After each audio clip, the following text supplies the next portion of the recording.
meeting. I'm sorry, what? She's gotta start the streaming, so you gotta hold on 1 second. Oh, okay. Okay. Now you can go. Are we up? Yeah. Thank you. Calling this meeting to order. It is, what are we, August 2nd, 2023, Parowan City Planning and Zoning Commission meeting.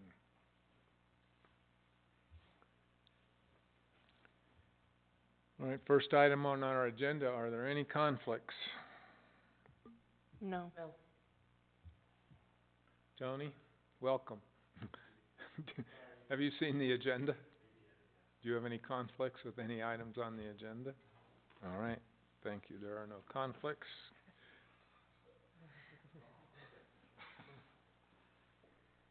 Thank you for coming.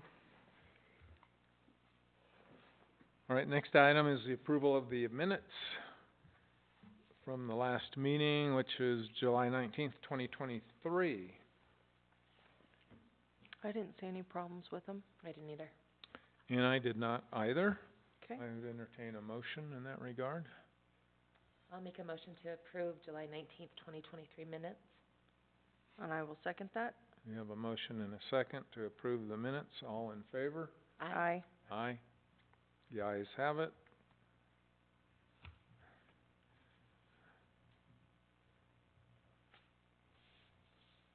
Okay, our next item on the agenda is the review of the Falcon Ridge conditional use permit. Now, we're probably gonna end up doing this again, 'cause if Dan steps in, I suspect he'll have something to say about it. But we'll start down that process. I believe we have a representative from Falcon Ridge or with Falcon Ridge to talk to us about this. So, if you will, come up and tell us your name and... Lance Duffield, with Reliant Engineering and Design. We are the project designer, structural engineers, or civil engineers, structural engineers, and doing the building design. Sorry, can I interrupt you? I don't know if his mic is on, just 'cause there's people that watch from... I'm not talking into it. Oh, okay. I'll talk louder. No, it's fine. It's just people online then can't hear what you're saying, so that's all. Okay, so we're presenting a project that was previously approved and has a conditional use permit for 24 units. It's an R2 zone, and it was approved some time ago for a couple of 12-unit apartment buildings, two-story units, pretty big blocky institutional style apartment buildings with a massive parking lot on the north side. The property's changed hands since that was presented and approved, so we are proposing to do a bit of a different layout, which I think you guys have or have looked at. And in essence, what we're proposing is to do 4 6-unit townhouse-style buildings. There'll be 2-story living units, 3-bedroom, 2.5-bath, 2-car garages, so set back off the street by about 25 feet or so, road down the center, so they will basically be individual homes, front yards, backyards, and we think what we're proposing is more consistent with what should be built in Parowan, as opposed to, especially for that location. Questions, comments? Dan and I have met and gone over all the details.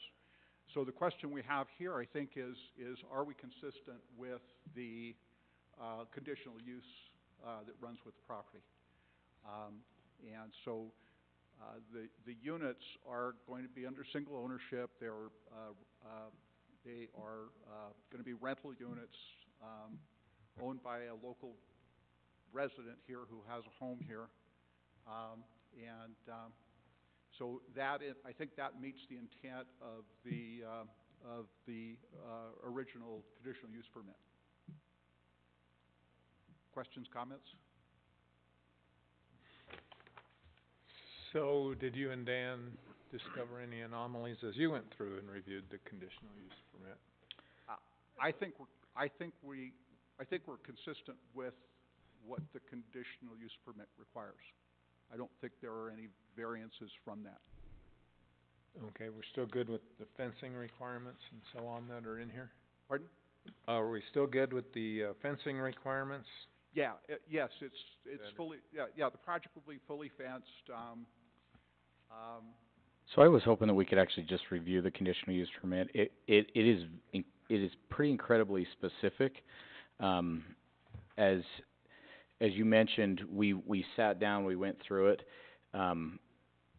and I think that if I could just characterize it before we go through it, I think we're definitely within the spirit of the conditional use permit, and we are to the letter on almost everything.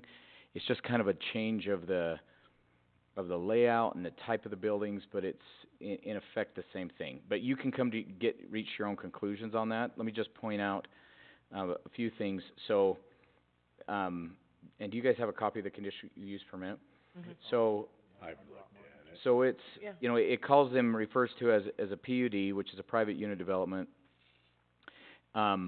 Typically a PUD, this doesn't really, the old one and the new one don't really fit what you would typically associate as a PUD, which would be kind of like more of a private subdivision with maybe different, relaxed constraints on like street widths and all this stuff. This is really just a project that is a single parcel.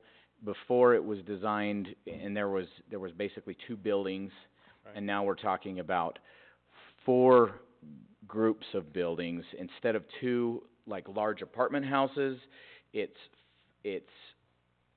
4 groups of 6 townhomes that are grouped together.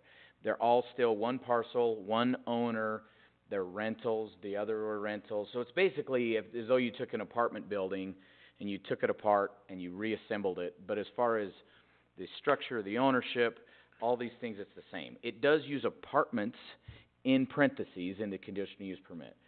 You know, what's the definition of an apartment? And a townhome that is rented and that is grouped together with other townhomes that are rented, you know what I mean? I mean, do we care if it's accomplishing the same thing? So. Well, that's one of the things I was gonna ask, was the previous apartments, was there a variety of sizes, or were they all 3 bedrooms? It was I don't know. They were all 3-bedroom, Apartments? bath apartments. Okay, Yeah, internal hallway, very classic apartments. so it wasn't a variety where we were having some 1 bedroom, some 2 bedrooms, some No. 3 bedrooms, so we're not losing that variety. No, not at all. And again, the part of the discussion with the owners, went along those lines, and what they're really looking for is, and the goal is for long-term rentals for families. I mean, that is really the goal of the project, as opposed to kind of the more transient stuff where where we would have 1 and 2 and maybe some 3-bedroom apartments. So we have some of the other things, go ahead. I don't wanna. So I'm just questioning, we don't really regulate the number of bedrooms in an apartment. I mean, they can be 1 bedroom, 2 bedroom, 3 bedroom. It's an interesting question, but we don't have any right to dictate. No, and I think, I mean, before, it was the things that were specifically limited, that were the things that the conditional use was trying to limit or put a ceiling on was 24 units. Right. We've got that. It was at least a certain number of parking stalls. Yes. 66 parking stalls. 62 standard Oh. for ADA. Oh, And a certain width and length of the parking stalls. There's talk about, common area use and maintenance. What this really is getting to is that the city wanted to make sure there was 1 owner, so that is much easier for us to put in a single water line and a single bill. This is still consistent with that. The conditional use permit shall run with the land, single owner, fire protection, solid waste. Talks about approved solid waste containers shall be located not more than 250 feet from any building unit. And I haven't gotten down to the nth degree and made measurements and stuff, 'cause I've just seen a kind of a conceptual plan. Yeah. But the real question is this, and why I really wanted it to come to planning commission before we move forward. Because if they're staying within all of the bounds, if you will, that the conditional use permit set, then this is purely administrative from this point forward. Right. It's just a building permit of a commercial unit. I agree.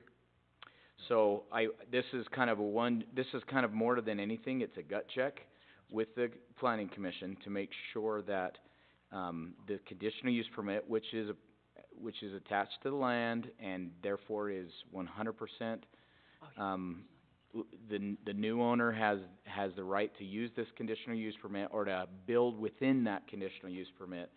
It's just that the design has changed, and I just wanna make sure everybody's comfortable with the fact that we are still within the conditional use permit that was given. And if so, we'll just move forward and there's still, I mean, this is a complex project. This isn't like building a house or a duplex. There's utilities, streets, roads, which we're not taking ownership of any of that. It's basically driveway and things like that. But we'll move forward with this from an administrative perspective from here on. I just wanted to make sure everybody was comfortable with, is this within the bounds of, are we comfortable with this being, part of the original conditional use permit? And, anyways, so I don't wanna sway your opinion. I thought it was enough of a little bit of a leap from the original design that I thought we oughta discuss it. Excuse me for being late, but exactly how many units are you proposing? How many units are you proposing? We have, 24 units total. 24, okay. Which is consistent with, we're basically arranging them a little differently, but 24 units. Okay, thank you.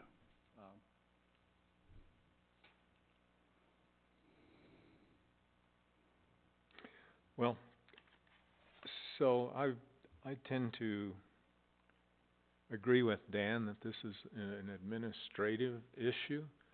But if there are specific concerns that in this conditional use development that you wanna hear how they are meeting that requirement, then probably now's the time to speak up. I just wanted to clarify why I was asking about the size, was just because I think if the original plan had been various sizes, that various sizes could have been a benefit for our town. And to switch to just 3 bedrooms, but considering that it's the same, that's the only reason why I was asking. Yeah, the only thing, the original units were about, I think, grossed at about 1,100 square feet.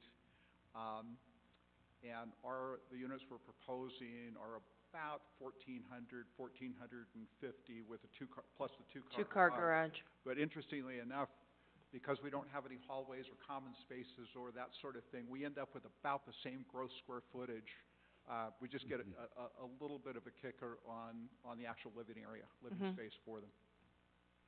That's good. So, just out of curiosity, the conditional use, they're still gonna require the 64 parking spots, or are the driveways and garages gonna account for that? Well, can I speak to that? Just the reality is when we calculate for like townhouses, plus the parking we have for common area, and we have some parking at the entrance, we're thinking about a small kind of a management office, rental office. It probably won't be staffed full-time, but at least it's a place for people to drop off, people to have. We end up with four spaces, 2 inside, 2 in the driveway for each of the units, plus 10 additional spaces. So we've got about 40 more spaces than what was originally anticipated with the big parking lot. Nice. And it would be kind of redundant to have. Well, that's why I was asking. I was Yeah, no, hoping it's that a we really great weren't. point. Yeah, that we weren't gonna require, 'cause that's just that much more concrete runoff kind of space, so. Hard surface and. Actually, Yeah. I think we're doing a little less overall paving.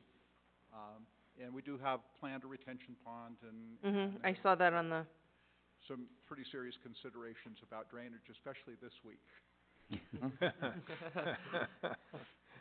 Oh, we're hoping for more. We are. Yes. I mean, essentially, instead of having two large buildings that everybody's gonna park in a parking lot and then walk into, now it's more individual units, and they're gonna park in their own garage. Yeah, sounds great. Yeah, it will really live like a traditional PUD with basically people taking care of their own, having their own parking, and so no disagreements about somebody parking close to your unit or those kinds of things. So I think from a management point of view, for the ownership too, it's an easier project to manage. And somebody brought up the question, I can't remember, you and I were sitting there talking about it. I don't even remember who it was, but said, well, how do we, what is to keep them from subdividing in the future, and I said, well, they would have to go through a subdivision process. They would have to come through the city if they ever wanted to divide these parcels into individual parcels. It would be a subdivision of that one big parcel, so. It's not like this is a way to sneak in something else. It is a single parcel, single development. If 10 years down the road, you have this owner who's really an investor, this is an investment in a rental property, and if you had all of these people that rent there wanted to come forward and wanted to figure out how to buy their own townhomes, and let's say they wanted to turn them into like a condominium townhome type thing, you would have to go through a subdivision process in order to subdivide all of those into different parcels, which goes through the entire city process, including this body. So it's not like there's a way that next thing you know, you'd look and you'd see all these different owners on the thing and they somehow bypass the process. They can't legally, wouldn't be able to legally do that without going through this body, so anyways. Well, and as I commented when we were talking too, the owners, have no intention. They have, the intention is, basically long-term ownership. Already planning their retirement up from Las Vegas to here. The primary owner already has a house here in Parowan, and that's his goal. His midterm goal is to end up where he's got enough rental properties that he doesn't have to work anymore. So that's the goal of this project for the owners. Okay. Thank you. Well, I'm glad to see it come back, Well, me too. because it was, it's been quite a while, and I've been wondering what really is going to happen with this project, because it just seemed to be dead and gone. And so I'm glad to see that it's coming back, because Parowan needs this. Yeah, I think it's gonna be a really Yeah. nice project too. I think it'll be Yeah. a nice addition to Parowan. Yeah. We've got some really nice recreational stuff. We've got, it's really nice for us on the design side, because typically on something like this, a multi-unit, we're struggling to get as many units as we possibly can. And this allows for some nice space between buildings. We've got a really nice common area. The goal is to have a pavilion, and there'll be a maintenance building, and got an area at the entrance that we're thinking to do a community garden kind of thing. So trying to make it, and again, one of the goals is to really have long-term renters that are gonna basically live here. Yeah. So. The thing that I like about it is this will give people, renters are notoriously not great at taking care of their own property. This will give them kind of an ownership. They will feel like an individual unit that they're gonna want to look nice, versus, we need some affordable housing in Parowan. We're just desperate for affordable housing, especially for some rental type stuff. A lot of the complaints that I hear is, everybody that's going to short-term rentals is actually using up what otherwise could be a rental that a local employee could rent, and they're not be able to find any rentable spaces, because if you have an apartment in the back of your house or a basement that you would have been renting out in the past, now it's just going to a short-term rental, and there's not very many opportunities for rentals. And so we talked about some of the housing needs that we have, and this does fill that hole to some degree. Is there any Really good. stipulation in this? I didn't, remember seeing it, that it cannot be, a unit cannot be used, for a short-term rental. Mm-mm. It doesn't say anything? Not that I saw, no. Not under the original conditional use permit. All right. Not only that, we don't really have anything that, currently, other than just our building code and our business licensing process, we don't really have any short-term rental specific code at all in the city, and that's something that we need to look at. We had stayed away from it because cities were talking about legal nightmares. I think enough cities have gone through the litigation process. In fact, at a recent management conference that I was at, there was a city that was like, you know what, we have been through the ringer and we have some really good short-term rental code, if you wanted to look at it.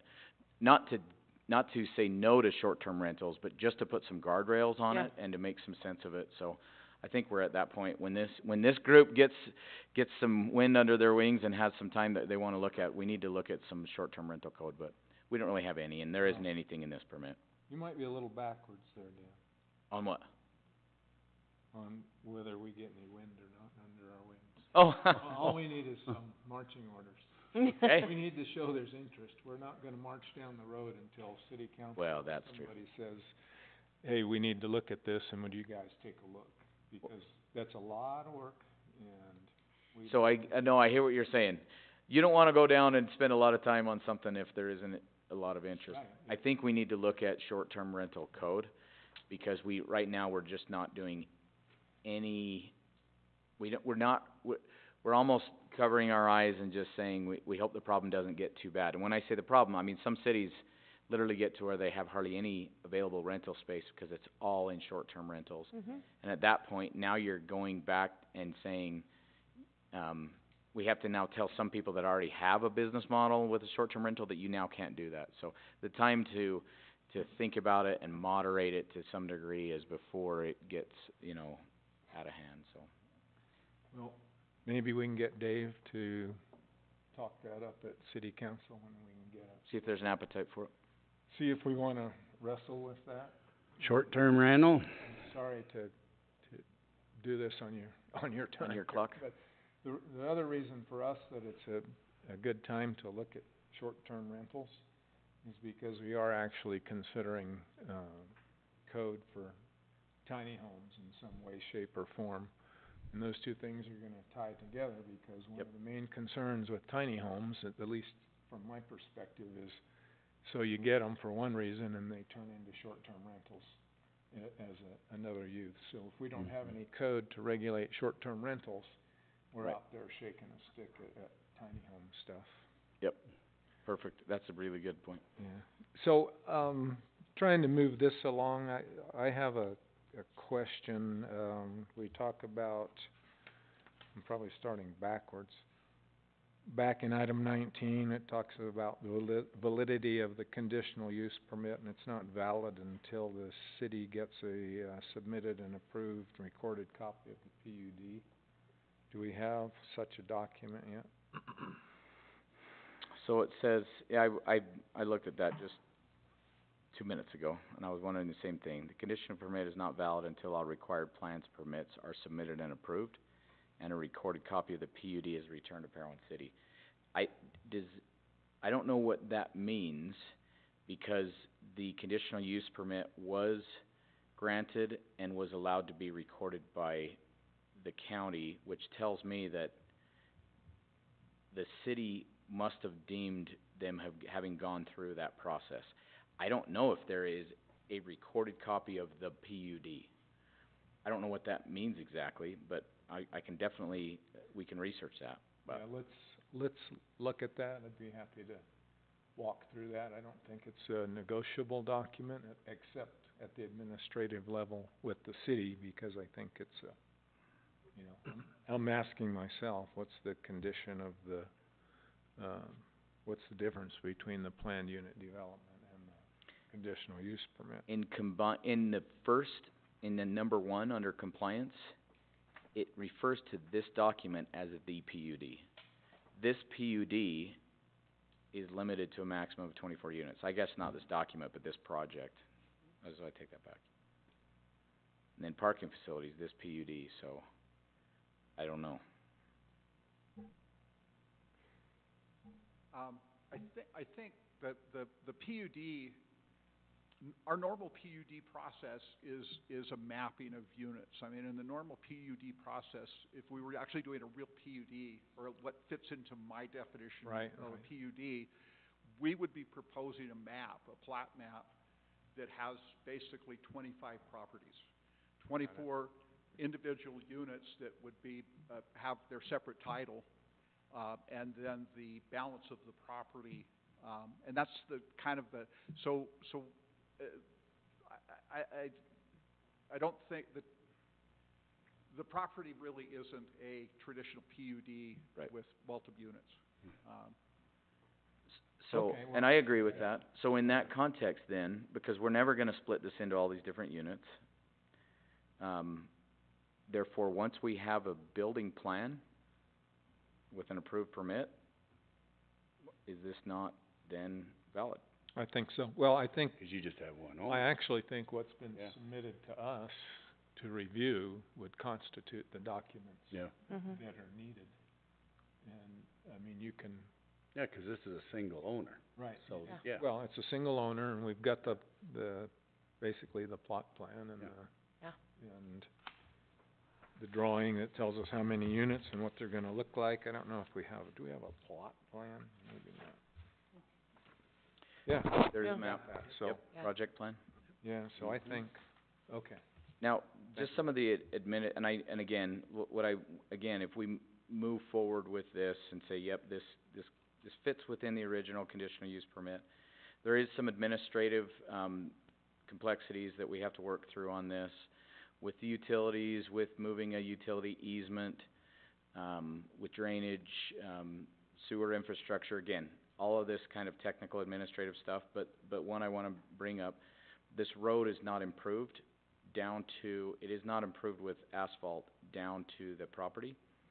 And, one of the things that I've said we would require would be the improvement of asphalt from 400 north down to the end of the property, which we would make somebody, if they were gonna build a subdivision or something, do.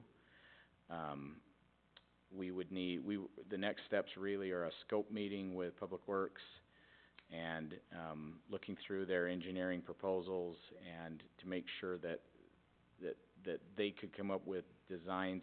I mean, we're not gonna treat it like a subdivision as far as all of the, procedural, legal requirements, but we are going to treat it like a subdivision when it comes to making sure it is built right.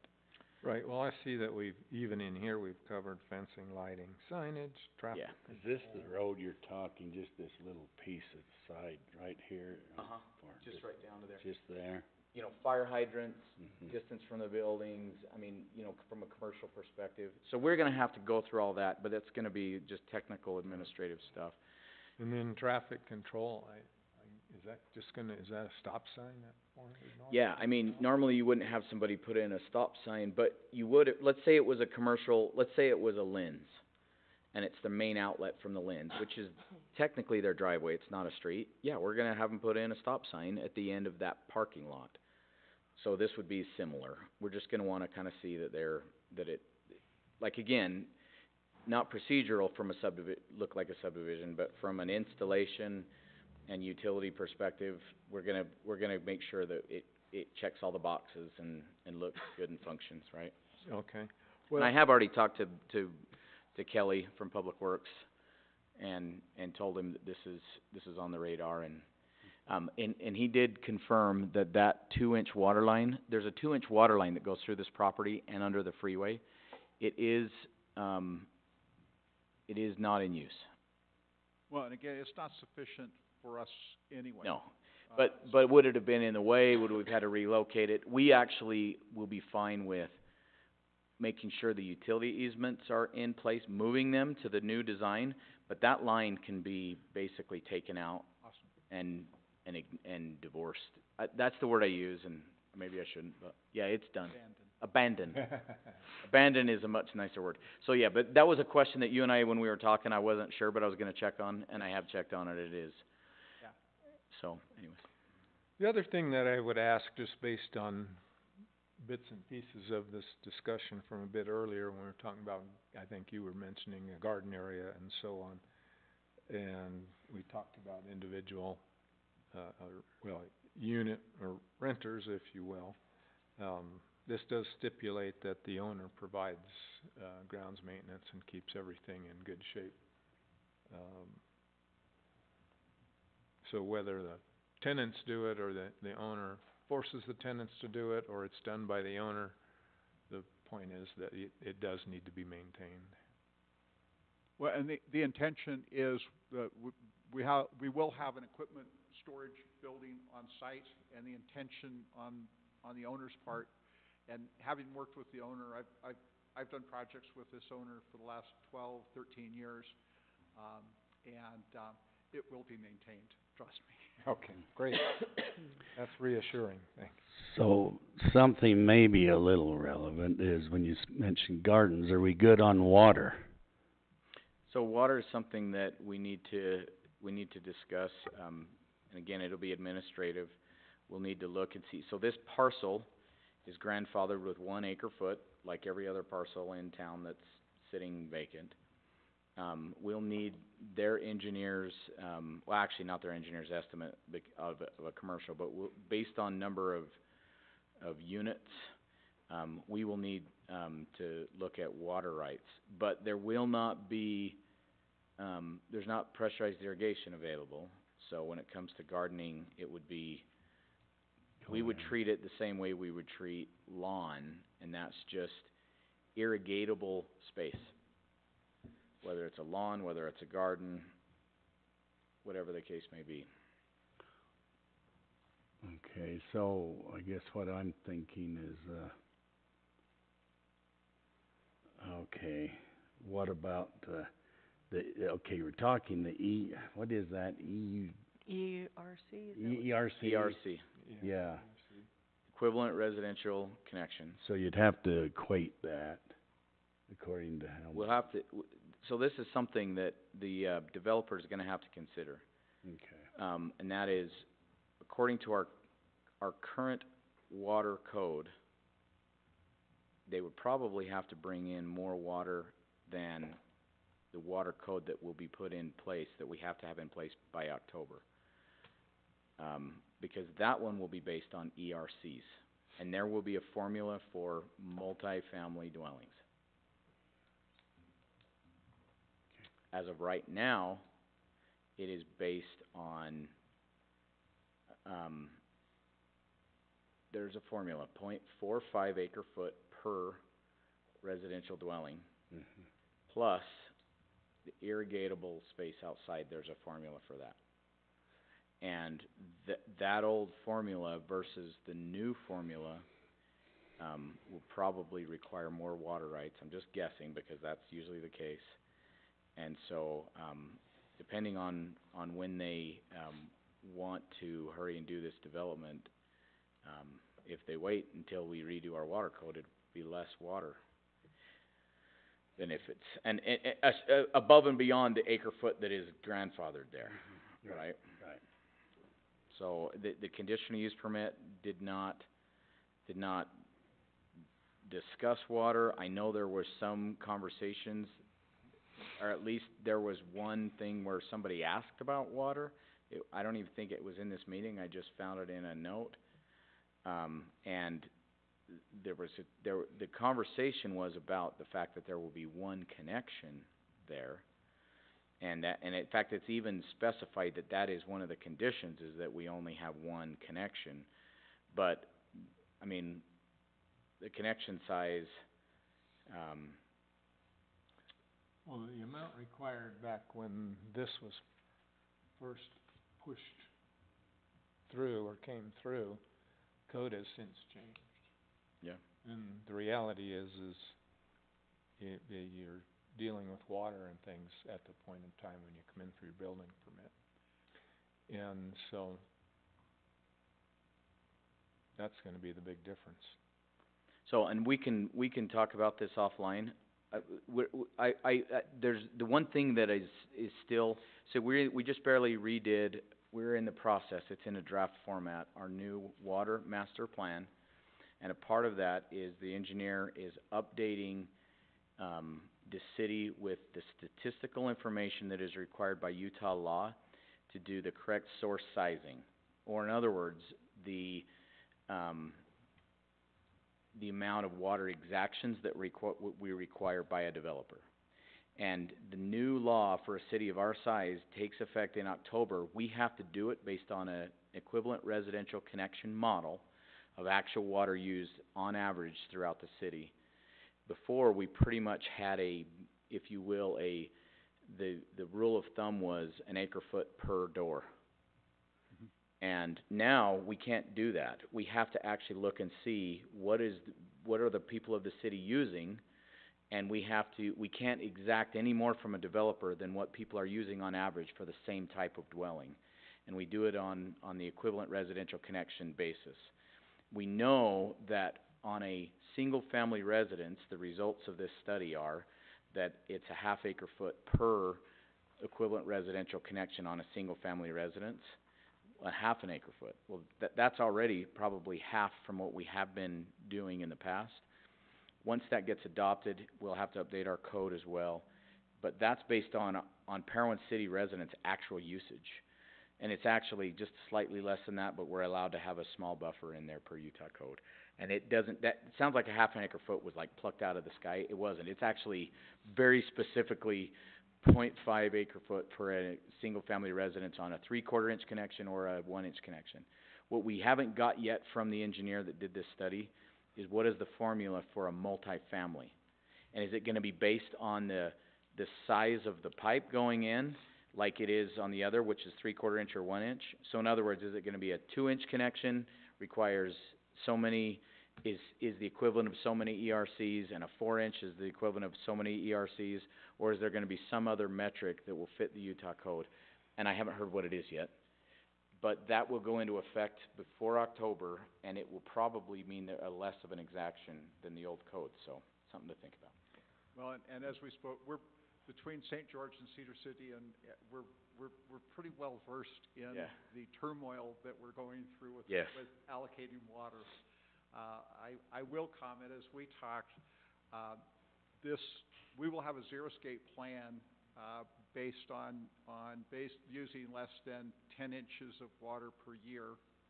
I've just done it on a couple of custom homes. We're gonna see how well it works, but which is about our annual rainfall here, and that's one of the goals that we have, or I have for the stuff we do, is to get to virtually zero water use on our landscaping. And I think it's part of living in Utah, and it's gonna have to happen throughout the Southwest, is we've been using up to 60% of our culinary water is being used for watering lawns and watering bushes and washing cars and washing driveways. So if we get really strict about xeriscape, about our landscape requirements, it's an easy 40 to 50% reduction in our culinary water use. So I push that pretty hard with our clients, and so the goal with this, and people think, well, it's gonna be ugly, it's gonna be lots of rocks, and we have a lot of opportunity to do some really, really beautiful landscape and to do virtually prairie grasses that require virtually no water. And so that's one of the goals with this project too, and this will be probably the first good-sized project with a lot of open space that we're going to make that happen. Nice.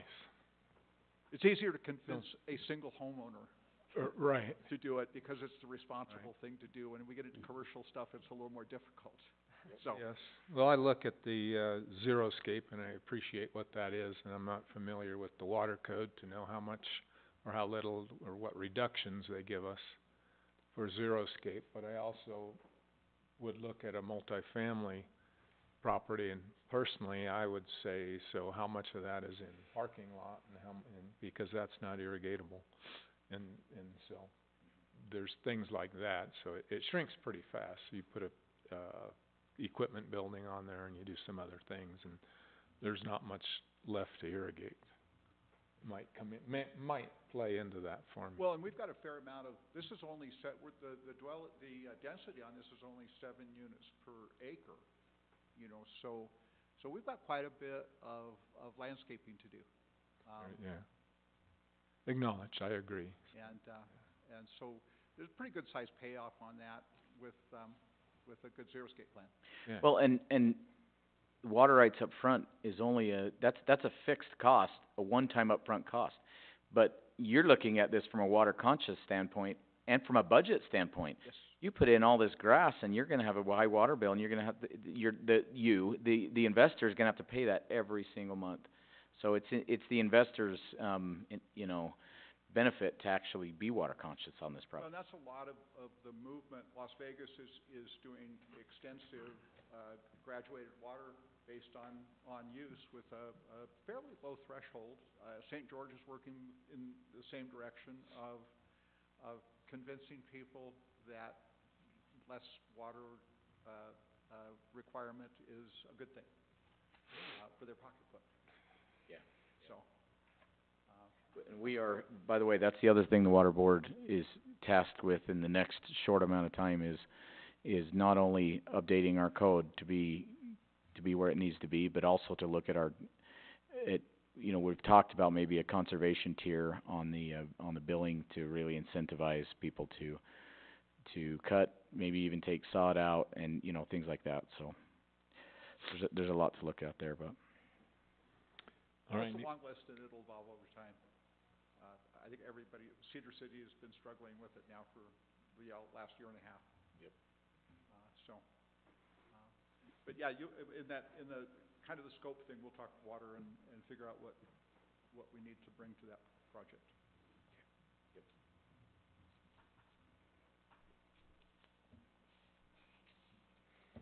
Well, at this point, are there any other questions regarding whether this, development falls within the bounds of the conditional use permit?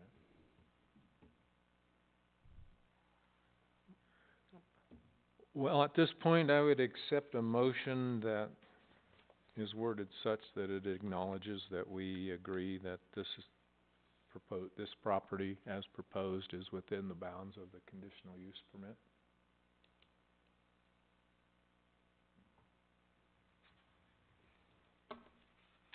I make a motion that the land plan, is that supposed to be land? I just realized that's not a standing, okay, Or it could be the Lance plan. it could be. Okay, I didn't know if it was the actual name of it or if it was just a typo. That the, plan related to property at 400 north, 575 west is within the bounds of the conditional use permit previously approved.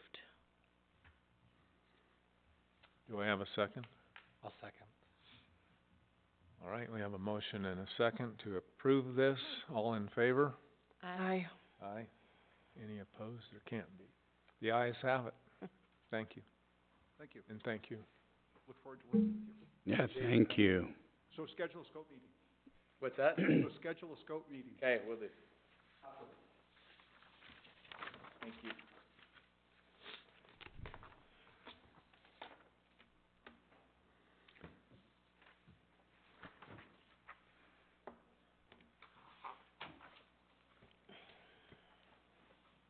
The next item on our agenda is a continuation of a tiny homes discussion.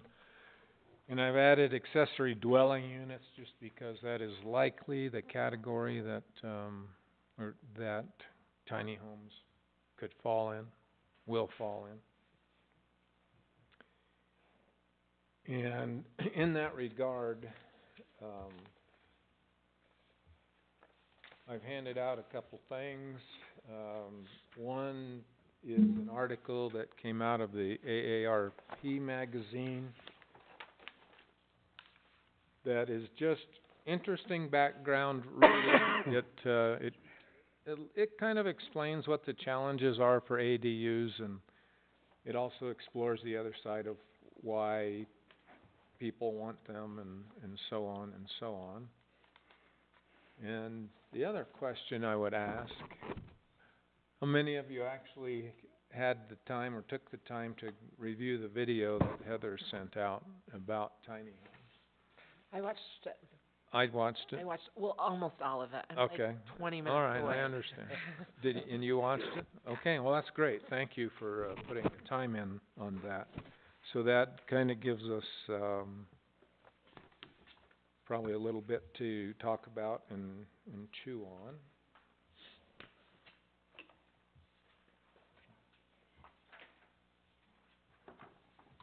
So what I'd like to do here, for lack of a better format,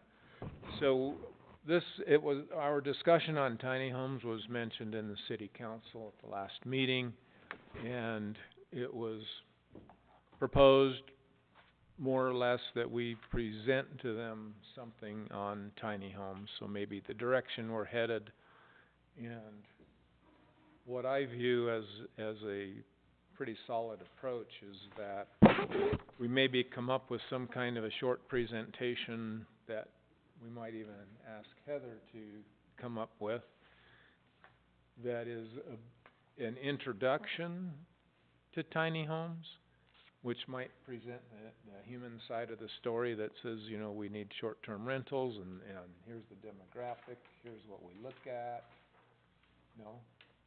I'm never in my thought process of tiny homes have ever thought or considered them for short-term rental.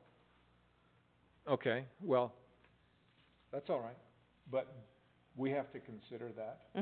I mean, and when I say you, I don't mean your particular view, I mean the global view which might include part of our discussions here and so on. Well, it's obvious that would be a consideration by some. Right, You and know, so, right, yeah. so we would talk about that, but as I mentioned Heather specifically, I'm thinking of this introduction, something like the video, which is too long, so we need to condense that. It might be down into a PowerPoint, or it could be a shortened video that just kinda hit on that. Heather, I don't think you put me on your thread. I just emailed the 16 people that were. It's okay, you guys go ahead, but I Okay. didn't look at it 'cause I didn't see access Oh. to it, so.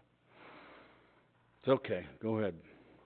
Well, anyway, and then as we moved along, what I would like to do, and after the introduction presentation, then go down the road of what are we looking at, what are we considering, what are our concerns for the city, as we approach this topic. So, in that regard, as I took the opportunity as I watched this video to put together the other attachment that you have there, which are really just my almost shorthand notes and thoughts as I looked through the video as what are the challenges and so on that we would be faced with.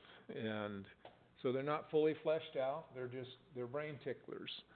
All of you are encouraged to, I will send you this document electronically. You are encouraged to flesh it out if you'd like. And by flesh it out, I specifically mean go through it and go through these ticklers and put your thoughts down in a bulletized form that you can speak to, or a format that, a longer format if you want to. I'm thinking if we get to 3 pages on one topic, that's probably too much, but a paragraph, or something is probably a good place. And then we'll bring it back here and we'll discuss those again and try to reach some common ground on are they issues and potentially what are the solutions. So don't put the brakes on and say we can't do this because, I don't know, pick something there that you can, anything.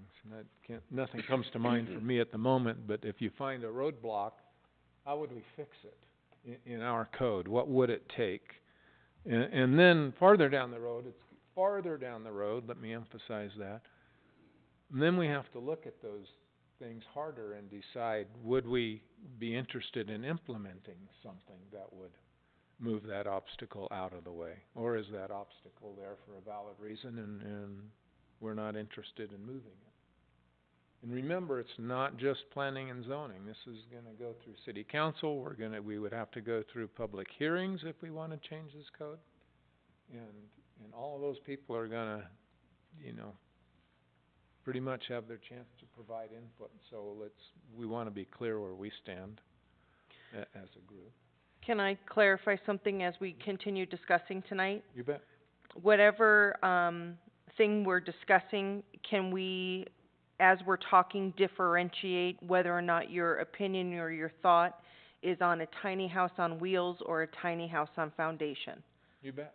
Just to make sure that we're all understanding each other and where our concerns or our whatever. Okay. So to make my note-taking easier, there are THOWs and THOFs. Yep.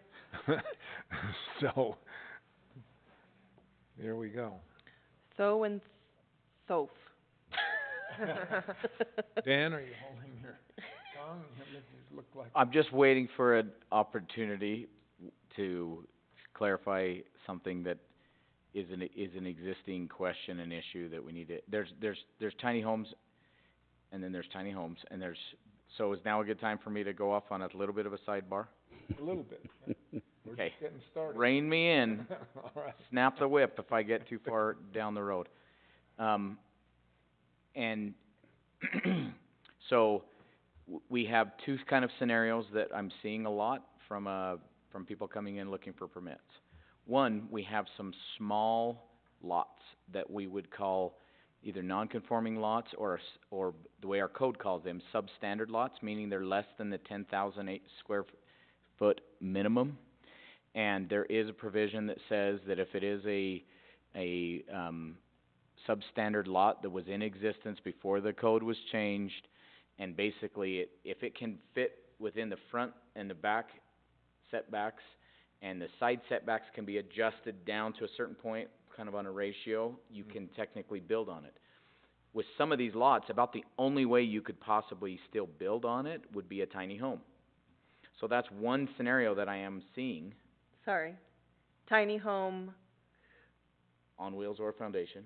okay. So that's one scenario. Is that what you were getting at? Yes. Okay.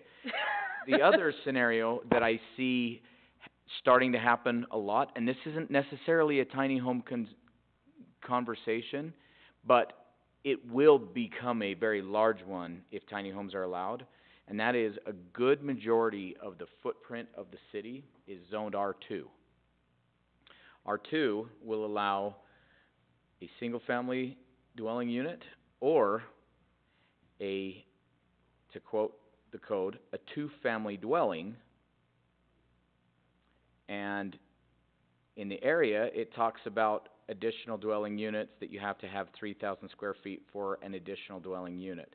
Right now, one of the conversations that Keith and I are having is, in an R2, can you put a second unit in the back?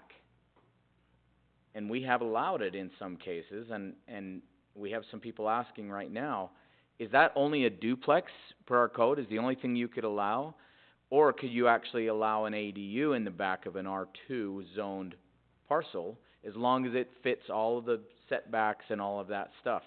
And right now, I'm not sure how to define that, but I guarantee you that if we say we're gonna allow tiny homes, the demand for housing is so high right now for affordable housing. I can see a lot of people saying, I would like to put a tiny home in an R2, and it's an additional dwelling unit in the back of this R2. And I can see that demand because it's an investment opportunity for people, whether it's short-term rental or whether it's long-term rental or whatever the case may be. I can see this being a very popular usage of this. And again, right now, if they were to do it, and as long as they had 13,000 square feet, right, 10,000 for the first plus 3,000 for the second, and as long as they meet all the setbacks, and as long as that unit is at least 1,000 square feet, this isn't a tiny home discussion, could they put a second unit on there? That's a question that we're kind of grappling with right now.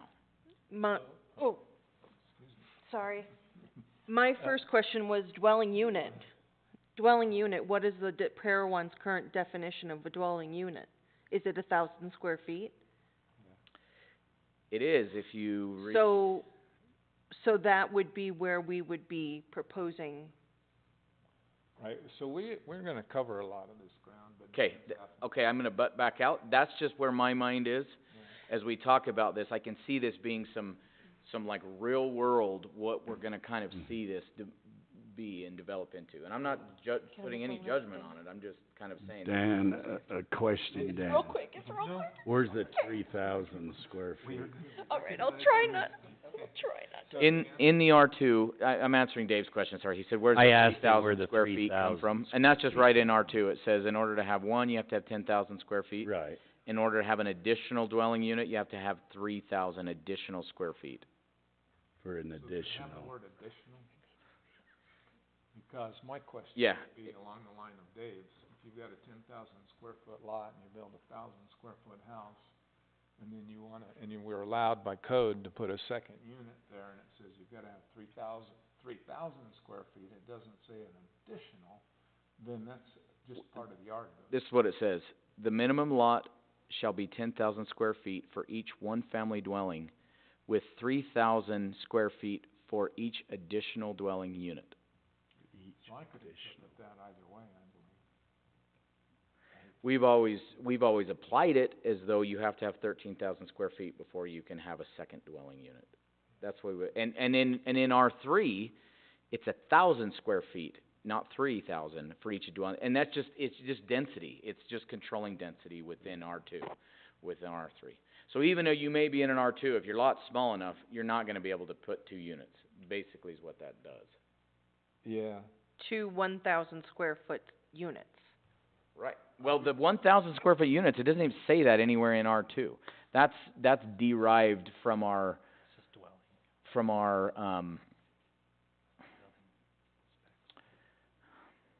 from your single, there is another part of our code that says that no building shall be smaller than 1,000 square feet. Right. Unless you're in R3. And that's not it's not in the zoning code, it's in the building Right. code. that's residential dwelling. Yeah. Well, I personally would love to hear a legal opinion on that language, just because the word additional isn't there. And, Well, for each additional dwelling unit, you're just wondering how to add the 10,000 Well- to the 3,000. well, I'm trying to figure out how to do the math. I know what 10 and 3 is, but if I've got 10 and it's just a subset that says, so let's say I have a really large home on a 10,000 square foot lot, and it takes up half the lot, and then I have a detached garage that takes up another, 2,500 square feet, I don't have 3,000 square foot left to put an additional But dwelling. we're just talking about total lot size, not use of the lot. Yeah, you would still have to, It's just I'll talking step about your, back from your that. lot has to be a certain size in order to have in each, you know what I'm saying? You're not talking about how big the building is. You're not talking about the size of the building at all. You're just talking about the lot. So if I've got, okay. But But we in can some look, we ways, can talk about it. they're relative in some ways. They are. Yeah.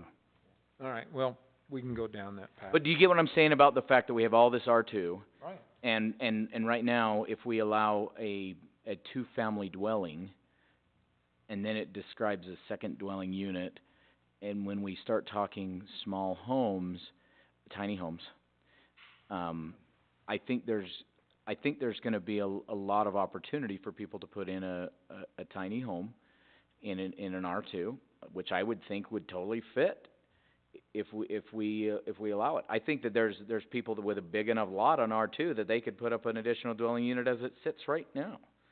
And we Well, would grant it, and I There's no tend to argument, want to grant that. no argument for me there. So, but what we're talking about, and I'm just gonna jump ahead from where we're gonna end up, you're gonna change the character of the community, just straight out. Sure. Mhm. So, Yeah. as we talk about that, we have to talk about those things, as difficult as they are or may seem. We have to objectively, and in some cases subjectively, approach those topics. We can't just ignore them. And because you'll remember that the citizens of the city, it's all the citizens. So, I'm a citizen, you're all citizens, you all have lots, and you all have different ideas of what you wanna do with them, or what should be done, and maybe what the nature of your neighborhood looks like. Yeah. And so, we change code and say, all right, everybody can put in a tiny home spot or in their backyard, and at some point, we're not careful, and they say, okay, now those can be short-term rentals. How do you now feel about your neighborhood? Mhm. And so, all of these things collectively, we've gotta reach a solution. So that's why there's 3 pages of this stuff, Yeah. and not just a page that says, do we want them or not? Yeah, you're talking about the integrity of your community as a whole. And that has to be taken into consideration with every decision. Definitely, I'll make a comment to that as well, because the more people also affects the entire community. It's the roads, sidewalks, the schools, everything. So it's not something to just take lightly to, Yeah. everybody can do it, everyone's affected. Yeah. And you're balancing all of this with affordability, and can your kids even live here if they want? Affordability can also be judged based on time, so I keep that in mind.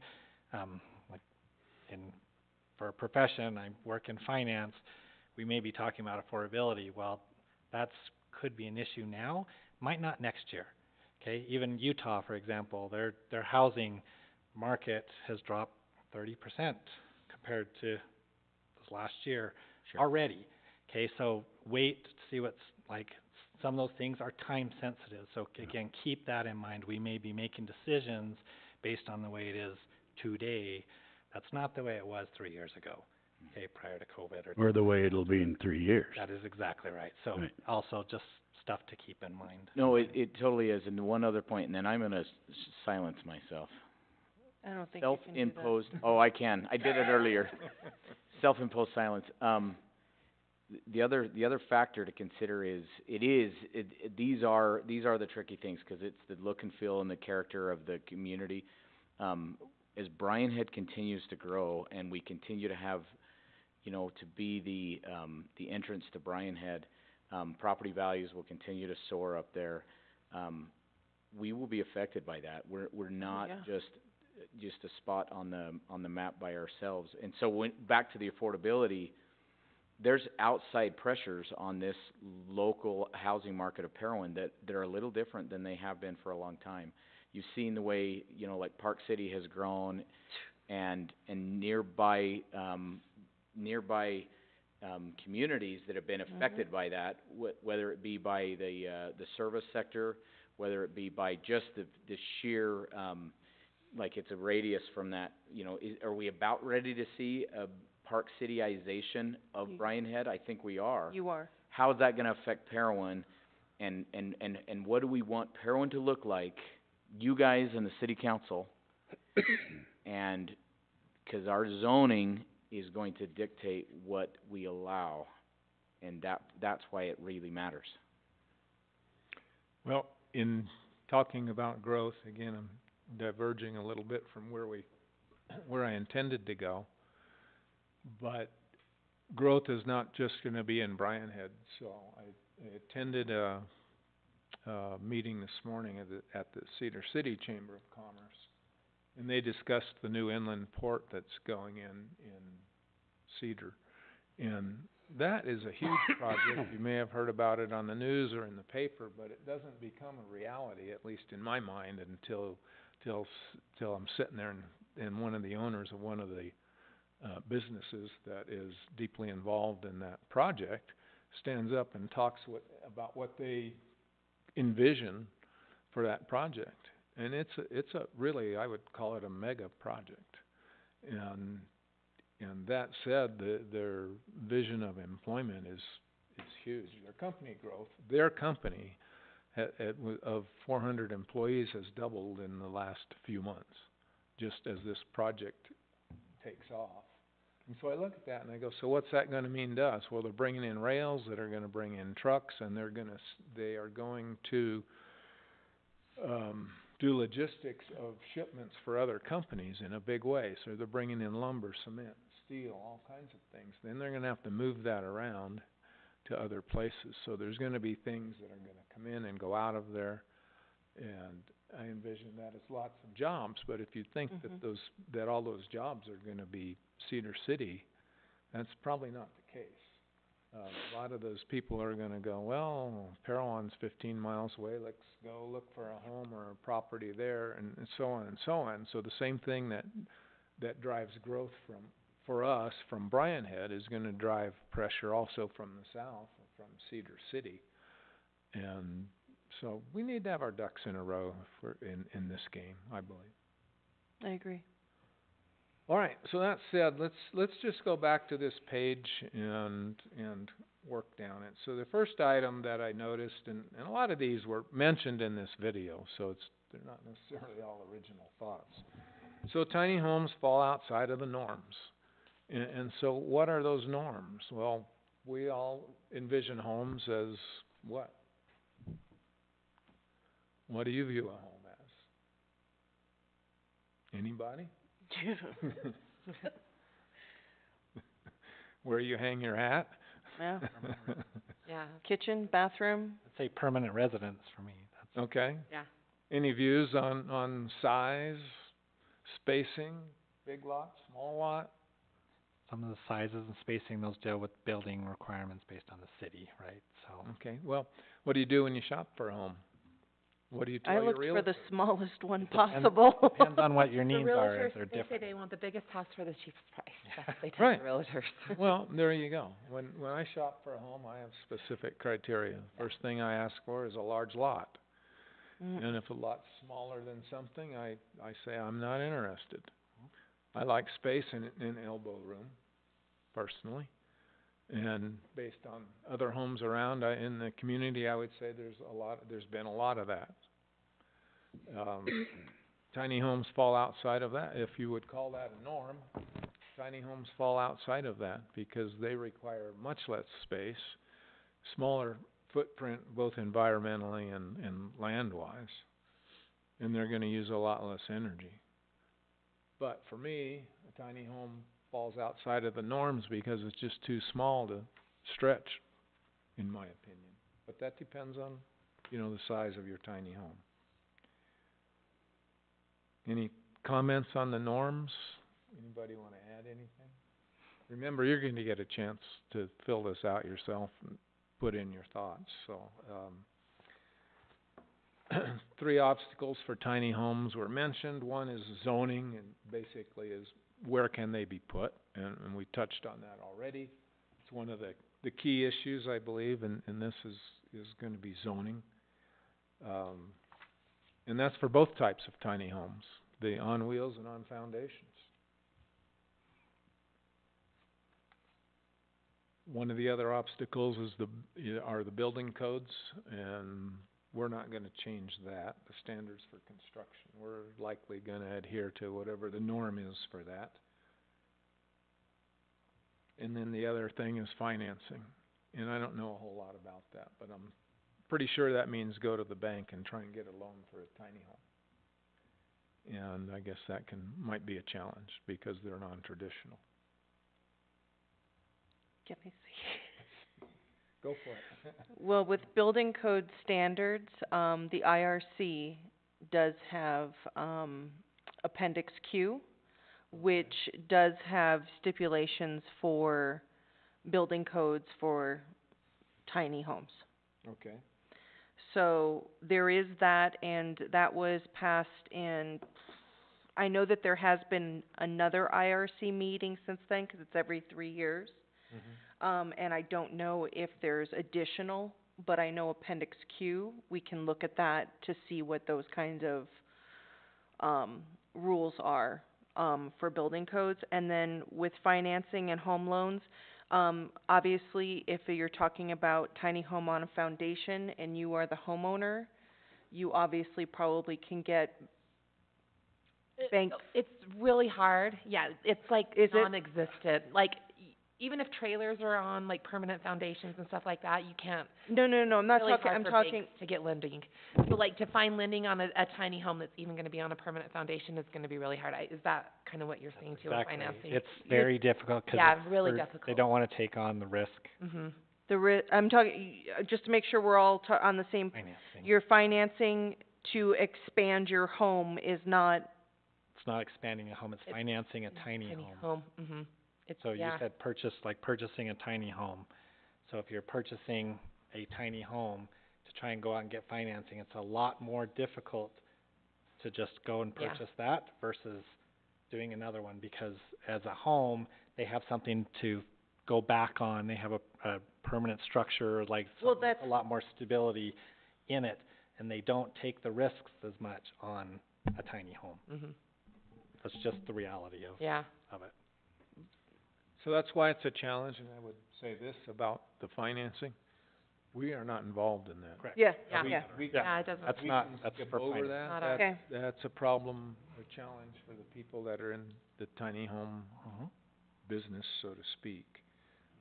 I would say that we can impact the cost of a tiny home, and that's gonna be reflected directly in how we regulate those. So the size of the lot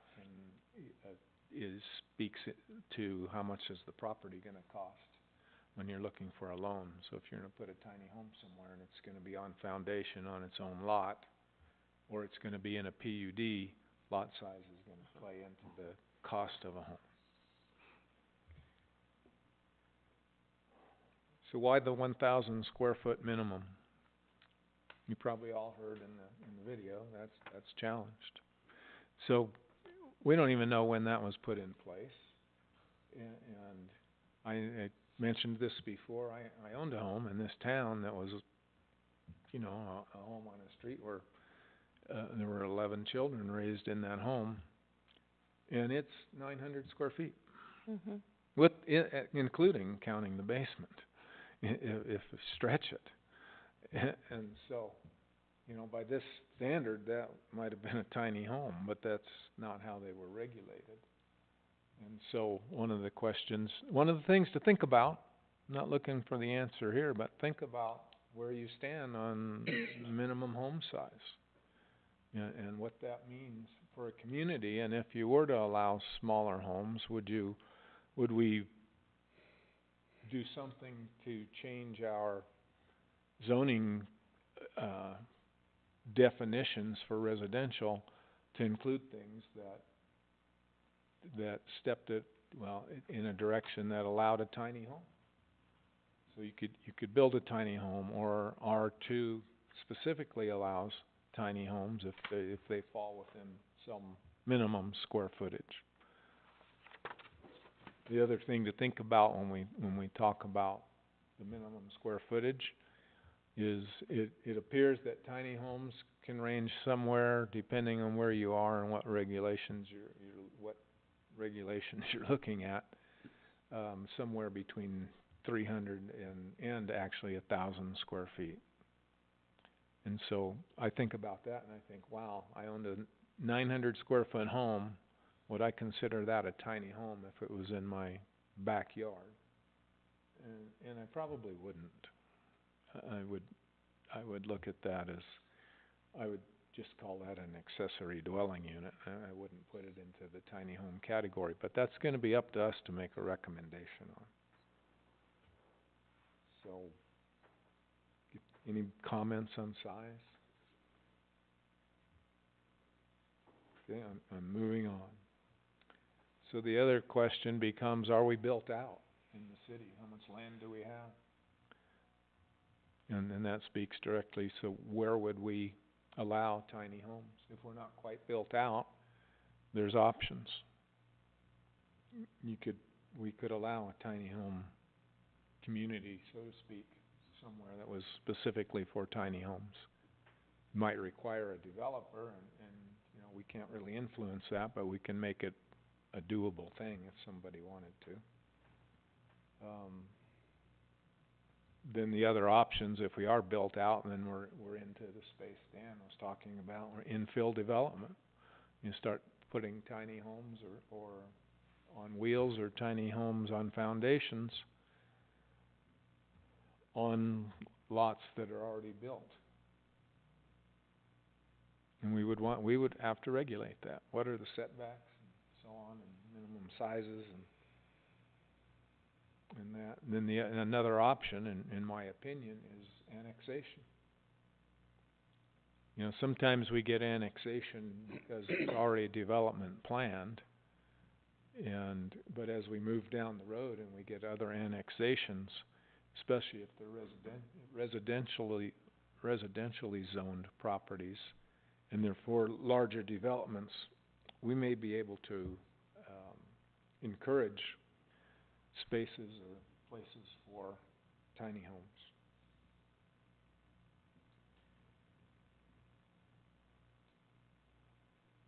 Architectural styles of tiny homes, they're different, to me at least.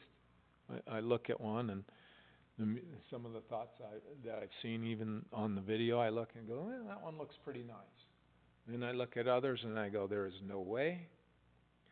And it becomes an issue of architectural styling. So I've seen some where they have it in the video, I think, where the tiny homes actually look they look pretty nice.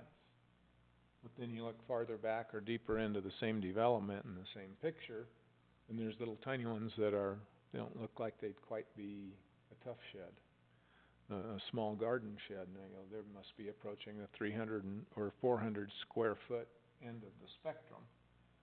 And all those mixed in together makes me think of, I don't know how many, maybe we talked about this last time, about Yuba Lake. So if you're driving north and Yuba Lake is it's really kind of a community off to the left side, or not a community. I don't know if it's a town or what it is. In my opinion, it's not aesthetically pleasing. And I look at that and I wonder on what basis those little homes or cabins, whatever they call those, how they exist there in that condition. And I go, that's not something that I would like to see in this town. That said, some of the tiny home communities were really awesome. I mean, I looked at them and said, wow, this really looks nice.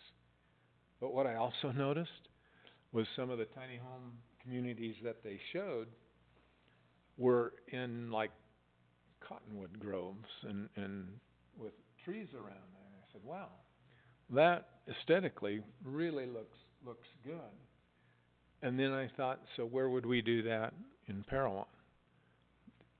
Today, that would be infill development, because there's not very many undeveloped properties in Parowan that actually have mature trees that would permit tiny homes, you know, in the yard or on the property, so to speak. So what we end up with in a place like Parowan, what do we have here really if you step to the edge of the city right now? It's wide open spaces as far as you can see. You can see clear to the mountains, you can see the farm out in the valley, you can see the houses and things up the road.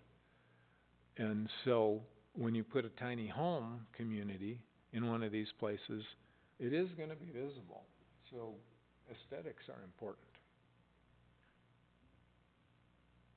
And then how do we achieve aesthetic compatibility? That's really an important question. I would love to see your comments next meeting on that.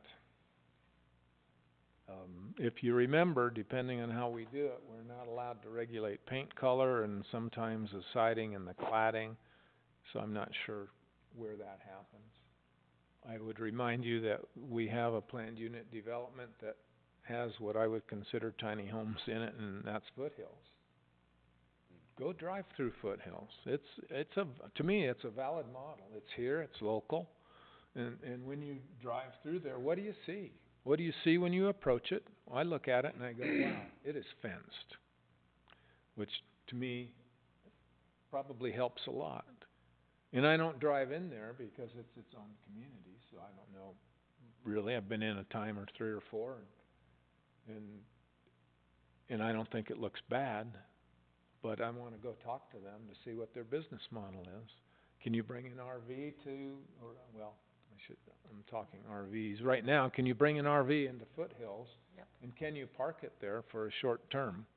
They don't allow short-term. Okay, so no short term, that answers that question. But you can bring an RV, is that what you're telling me?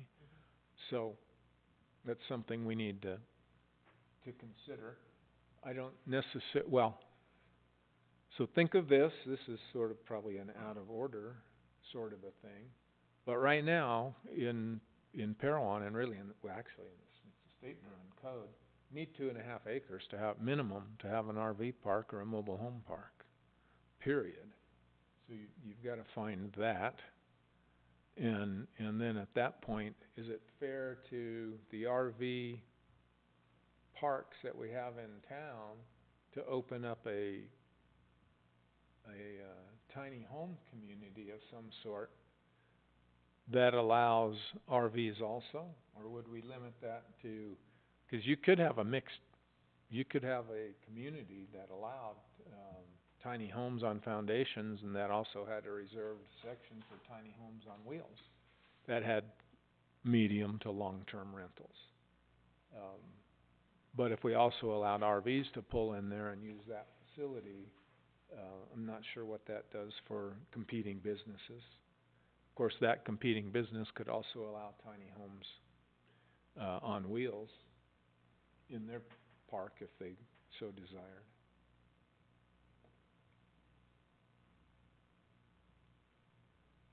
So we've kinda talked a little bit about planned unit development, so you just wanna remember that a planned unit development, they kinda make their own rules, so once they're approved, we don't worry about them anymore, they're supposed to police themselves, and that's a bit of an advantage. I've noted that they could be permanent, tiny homes on foundations or on wheels, or both. So tiny homes and RVs, speak to a transient lifestyle. And in my opinion, in travels, that there are transient looks, and a transient look can be problematic. You say, so what is that? You know, and to me, a transient look, and again, this is a bit subjective, is smaller lots, which you can't necessarily tell, but what smaller lots lend themselves to is, wow, there's clothes out on the line because there's not a dryer in the place, so everybody's laundry is hanging out. There may or may not be fences, so you may look through one property to another and not know where one starts or one stops. Typically in an RV, we pack all our stuff into an RV, and then when we get to where we're going, that's the first thing we do. Get those chairs out of the RV, get that barbecue out of the RV, get the toys out of the RV, and park them all around on your site. Now, if you have a very small site, that looks like clutter. Now, we have that same clutter in probably every residential home we have in town. The difference is that homes are on a larger property. There tends to be landscaping, sometimes fencing and things that shield those things from the direct view, and they don't look so cluttered. In many cases, there's other cases that they look every bit as cluttered. We'll grant them that.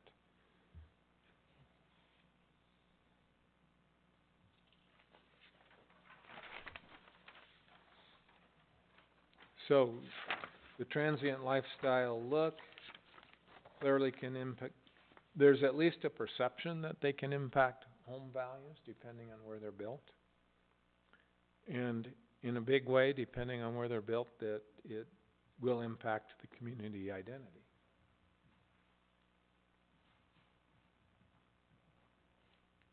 The next note is for me, I don't know what a pocket neighborhood is. I know what it implies, but I guess we could call Foothills a pocket neighborhood. There's what other places? A mobile home park might be a pocket community. A small subdivision might even be a pocket community. Heather?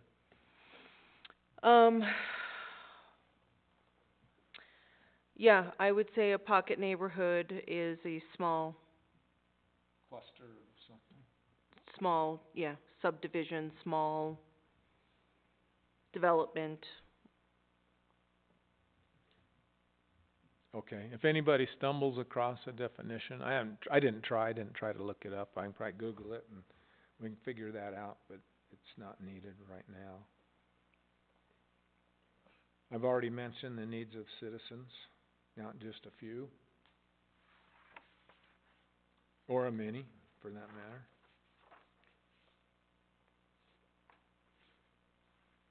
And Heather, I don't know if I got that right, the tiny home demographics. Baby boomers, retired folks, retired women, retired couples, and young couples. So, It tends to be. I wanna comment on that. There's many websites out there, and all the statistics for 2023, out of every 5 people that own a tiny home, 1 is under 30, 2 is between 30 and 50, and 2 are 50 and over. Oh, So, it's not what was mentioned before. There's multiple sites, and that's the 2023 statistics on tiny homes. So will you put those into your I will, I document? think. I just wanna make sure that Back. that's it, 'cause I know there was some other Right. from the last discussion. Well, the video and the discussion last time, that video was how many years old? 6. Yeah, that's, and these are, Well, that was when it was put out, so it was Exactly. filmed even before that, Yep. so yeah. yeah. So Well, just and, yeah. the and what- 2023 demographics, and that goes along with, as well, I know you'll get in this, but families as well. It's not just single people and or retired. Tiny homes on average actually do have more families, especially lately, as of late, this last year, even more families, like Yeah. up to, from what the main tiny home websites is up to 6. So, anyway, I'll put that stuff in my findings, but just so Awesome, we're thank clear, you. it's not Mhm. just, Heather? Someone listening online would ask if you could speak into the microphone. When you Not turn on. your head from side to side, they can't hear what you're saying. I know. I'll do my best. So, and the statistics and some of the facts that are in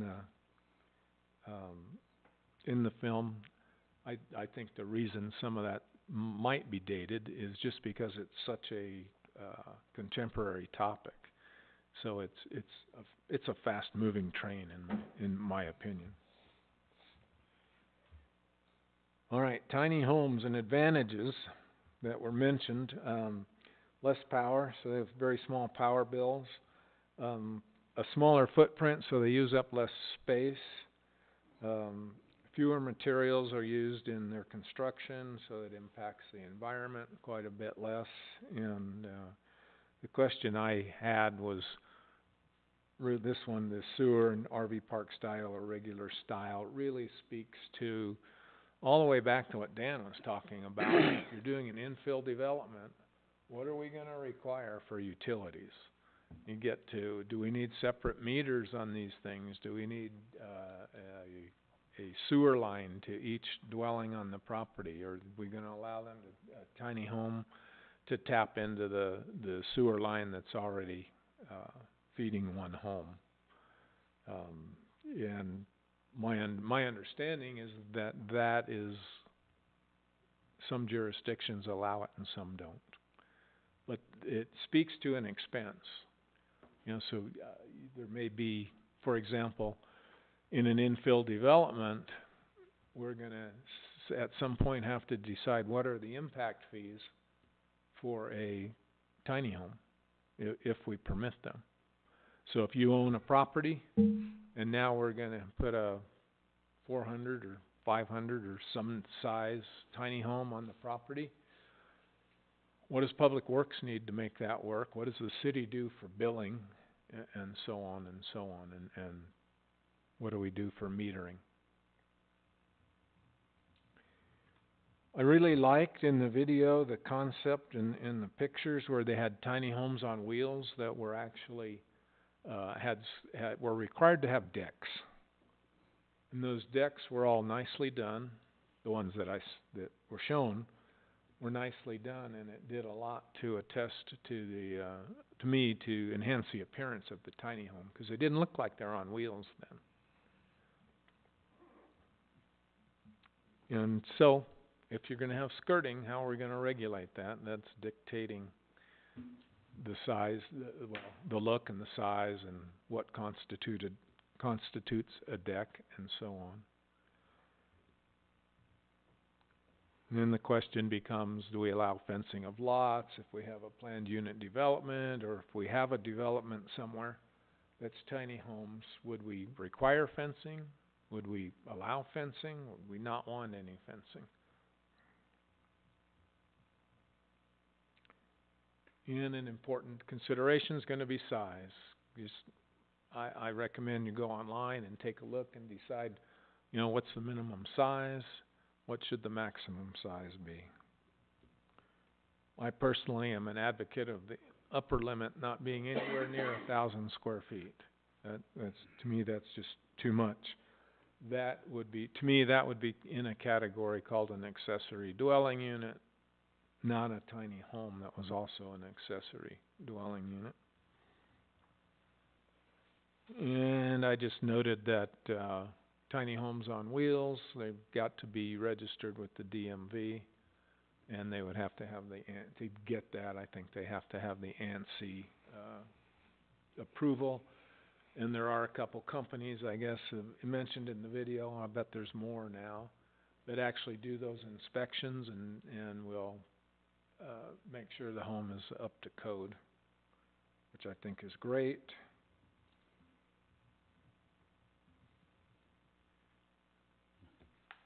In terms of lot size, I noted that in some jurisdiction, that might have been like Ojai or somewhere, that pads were allowed on lots that were equal to or greater than 6,000 square feet. So that's smaller than our minimum lot size right now. Just information for consideration.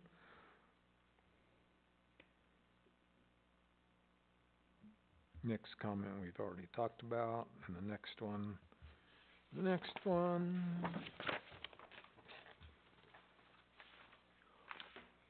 So it occurred to me that if you have a tiny home on wheels and you stay in a jurisdiction for some period of time, so pick a city, what happens with certification if that home is remodeled? Do you require a building permit, and then it fall on the city to ensure that the owner gets it recertified? Because I think once there was a problem or a challenge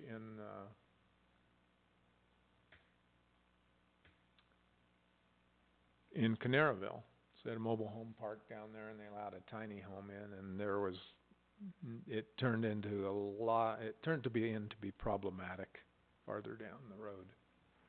And they actually finally had to have the place removed, and based on the trouble that they had in their experience, they're not going to allow tiny homes anymore in that.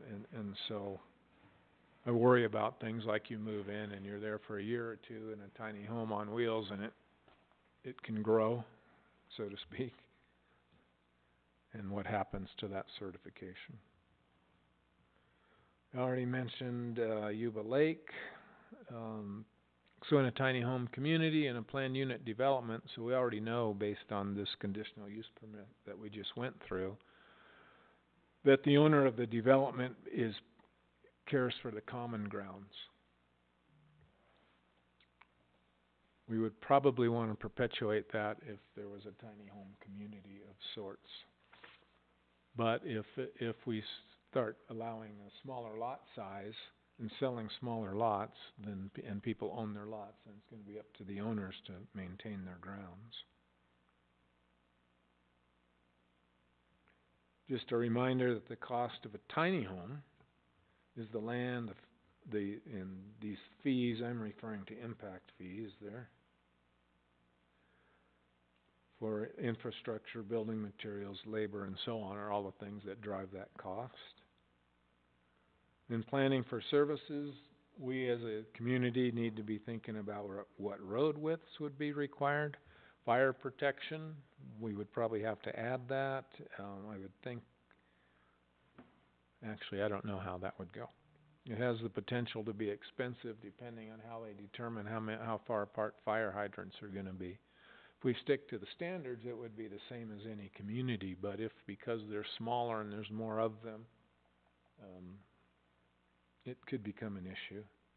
Streets have to be wide enough for garbage pickup and so on, and then plowing. So I think, like foothills, we don't plow foothills, I don't believe.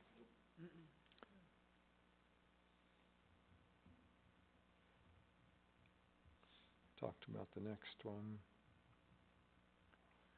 So another thing that came up for me is, so tiny homes, as with any RV park,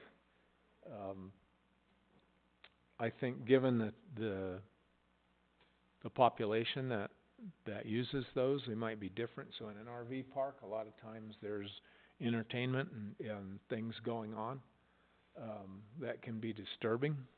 How do we manage that? Do we stick to our noise ordinance and that sort of a thing? Which is, I think that's probably easy to do. And then how are we gonna regulate whether a tiny home becomes a rental unit or not? And when I say that, I really mean short-term rentals.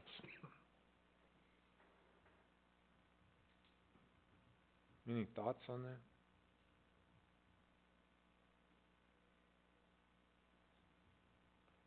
Because this would be the spot where accessory dwelling units, tiny homes, and so on are gonna bump up against short-term rental code. I would say that if you permit accessory dwelling unit or a tiny house on wheels as an accessory dwelling unit, that they are banned from being utilized as short-term rentals. You just write it as such. Other cities have done that.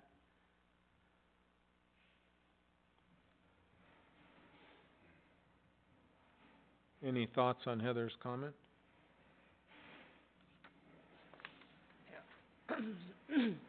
I just wonder, like, then what's the purpose to have it on wheels then? I'm Sorry, I couldn't hear you. Like, what's the purpose to have it on wheels if it's not, to be transit, if you're not gonna allow short term? Kind of, it would be more of like considered a permanent foundation. Well, I think there's two different things. If you allow a pad to be built as a part of an infill development, and you allow a tiny home on wheels, it is a short-term rental in and of In that, itself. for that main dwelling. Yeah. But the challenge is to me, or the difference is, that rental, the people live in it, and when they drive away, they're gone. So and when they're gone, the next people that come in, they're coming in as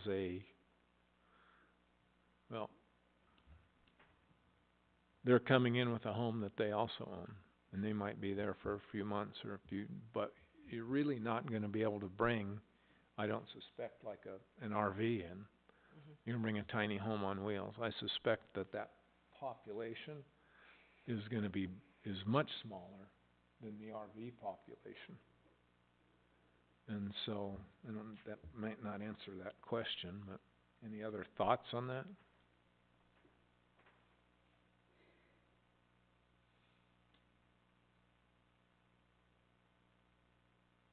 Because that's a sticky wicket. Because I do know people that have RVs, Yeah. that live in their RVs Just full time. define it. You just define it. Yeah. I mean, when we write it, you have to define what you're talking about. And yes, tiny homes on wheels,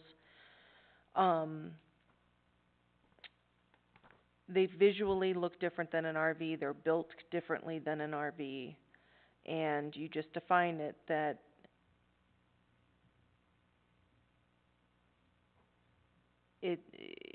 that's, I mean, I don't know.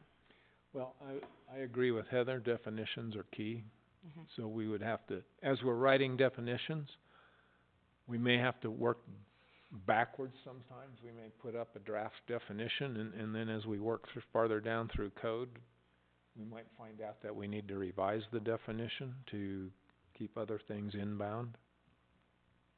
Because a definition is actually pretty powerful.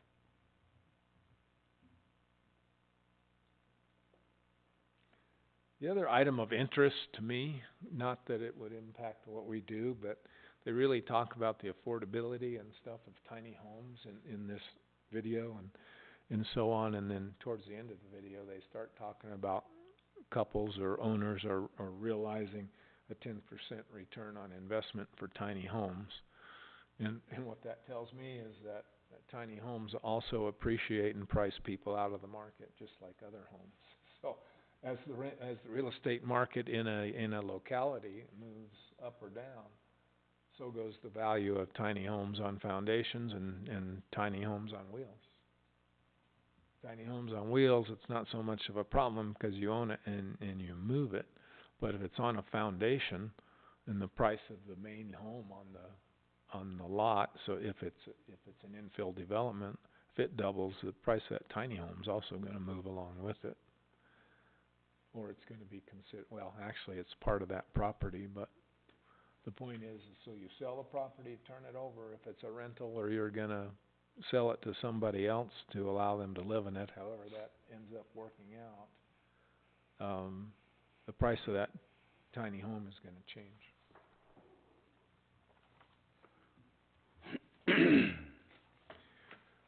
Well, all that said, I think we need to mention the next to the last, bullet point. It says big cities are different than small towns. In small towns, the community identity is easily impacted by changes in the code.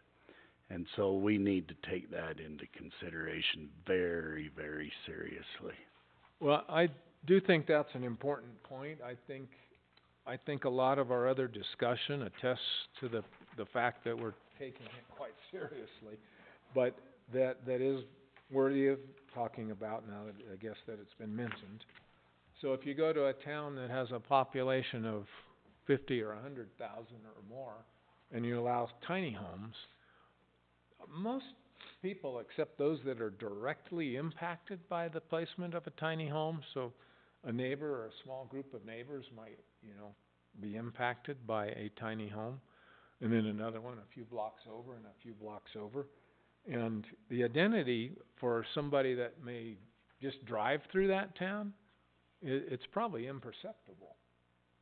And in a small town the size of Parowan, for example, depending on how you regulate tiny homes and how many there are, it impacts the identity of the community much faster. I mean, if you drive through town and the first thing you come to is a tiny home community, you look at that and that has a visual impact, just like storage units. Percentage-wise, it does. Right. Because if any amount of them is going to be more distinctly recognized in a small community than in a large city. Right. That's just a fact.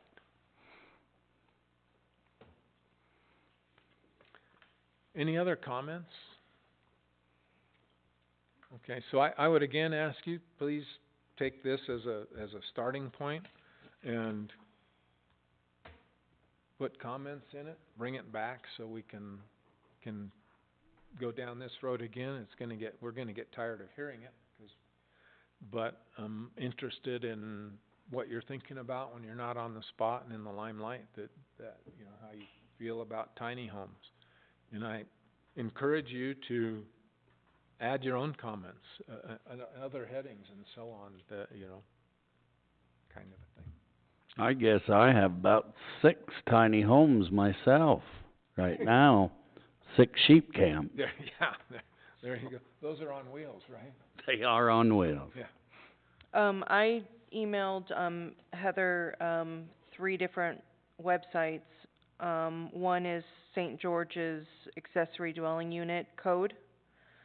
I don't know if we want to, look at that and see what their rules and regulations are. But also I sent, Ojai, California's, tiny home code and Fresno, California's, tiny home code to her as well. I don't know if you guys wanna call it a night or if you wanna look at that. But, just to look at other cities' rules and regulations as to some of the concerns that, or thoughts that have been brought up. Well, I view it as this. I think we've had a fairly healthy discussion tonight. I would love to look at those codes, and we'll do it this way. If Heather or you want to forward us those links, I would ask everybody to look at those and incorporate thoughts from those codes.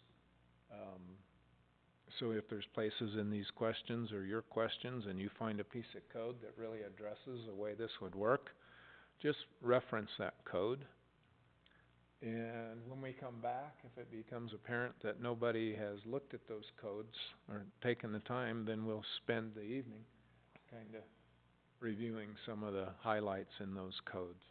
Because to me, a code review, especially for 3 towns, could take quite a bit of time. Mm-hmm. We okay with that? Anybody?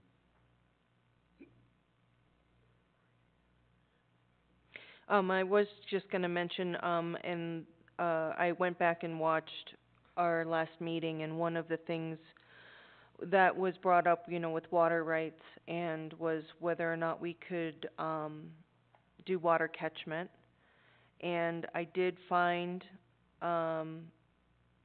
that in 2013, here in Utah, a bill was passed saying that, you could do water catchment.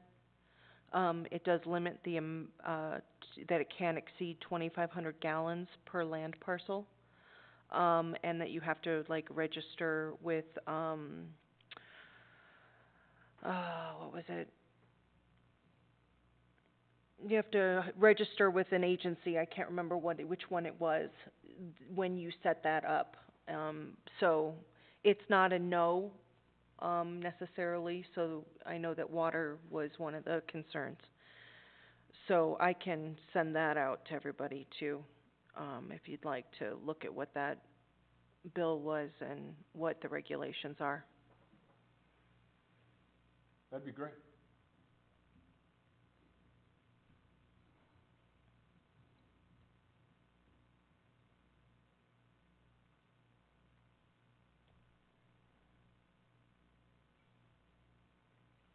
So I have to register my wheelbarrow? It fills up quite a few times over the winter. No, you're supposed to be flipping it over, not collecting it. Yeah. Better turn it upside. Only if you, reuse it.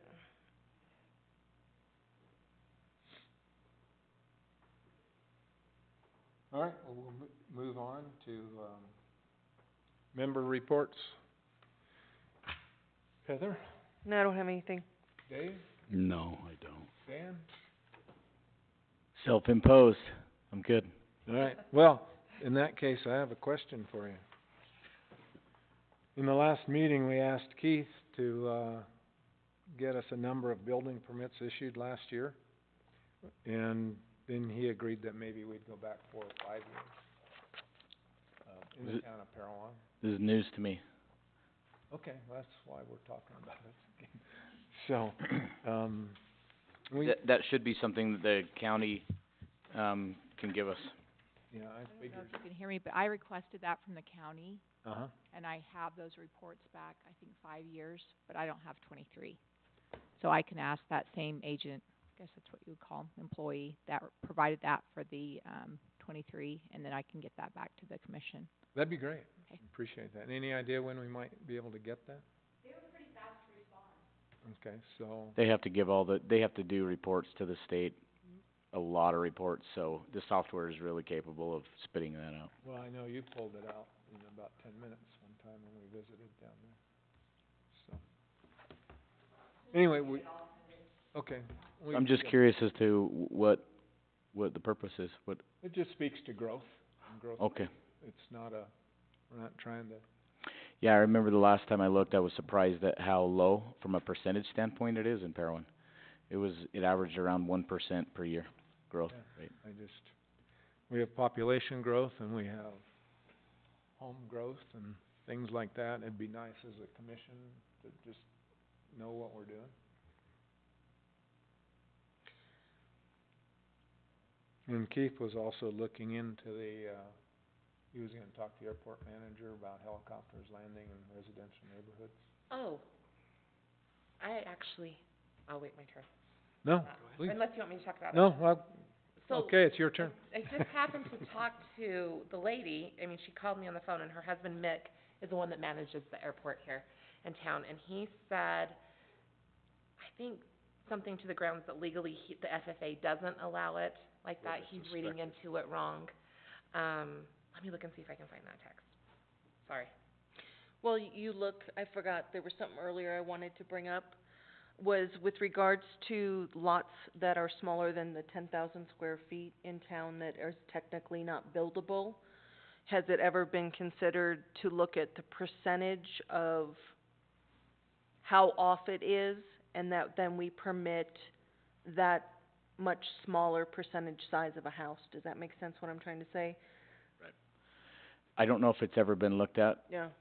but that's, but to what end? I mean, if it do, 'cause there's some really tiny little weird parcels. I mean, could you build a really little tiny, a 20 square foot house because it would continue, you know what I mean? I mean, you'd still have to have, but I don't know if it's even been discussed at all. Yeah. That it's like, okay, down to a certain size, then you call it a minimum. Just 'cause I know you get calls on, and Yeah. obviously people would like to sell those lots, but. Yeah, I basically said, as long as it doesn't go below 1,000 square feet, and as long as the, setbacks are met, and the other conditions of that specific code are met, by definition, it's buildable. I would also wonder in that regard, on a small lot, why you just don't build a multi-story. You figure out the square footage of the house, build 500 on the ground and 500 upstairs. Isn't it 1,000 square feet on the main level, though? It is. Does it say main floor? I think it's main floor. Okay, well, that takes care of that. And then lot of code, when you then go up to a second floor, then it has to bump up to a higher minimum. But anyway, I think she found. 'Cause otherwise, we could have what they have in Boston, and that is the Spite House. Yeah. And that one's pretty cool. Yeah. Look that up. Okay, Jamie, Yeah, you're up. it's basically what I said, it's nothing more. He just said it's not legal to land your helicopter there, he's reading into it. So, I mean, that's what he said, so. Yeah, good. He deals with helicopters all the time, like, Well, right. yeah, and all the, I- like, I- he is, yeah, like, Yeah. in Vegas, Boulder City, everything, Yeah, well. Yeah. I didn't think it was legal. Yeah. I've been Yeah. around I just helicopters happened a to mention lot to her, in and my she said, working yeah, life, no. and I know that you don't just Yeah. on a whim go land it in the neighborhood. Yeah. Blow your tiny home neighbor's wash off the line. Yeah, No. exactly. Quote of the night. No, yeah. Anything else, Jamie, Oh, no, Tony? I do have just one thing, I don't know if it's possible, but, if we can get like the city manager and stuff to actually provide some, numbers about requests for tiny homes. I keep hearing a lot of comments, just a lot, but what does a lot mean? So I would actually like to see some actual concrete numbers of people requesting, and what are they requesting, or are they just asking questions? I think that would help some of our discussions about how serious we need to get about like how deep we need to get into the code or whatever, or just putting in something in place or whatever. So if I could ask a request for the city to put some numbers to that. I don't have any way to measure that, only going forward I possibly could. Great. I can't go back, because it's just, Great. we don't track it. And are we talking tiny homes, or are we talking? Tiny homes is what I'm more referencing, is just 'Kay. just in a lot of conversations, from the last conversation and this one, the term "a lot" came up a lot, and what does that quantify? So just be curious, and even if you don't have anything from there from here on out, trying to get some numbers to say, are we really, how many requests, is this just 2, 3 people? Like, are they asking questions, or are they literally requesting I want. If they're literally requesting, we would be in different space, right? That's my assumption, but I would, yeah, if there's something more, I'd like to know. And so under 1,000 square feet. So let's be careful with that.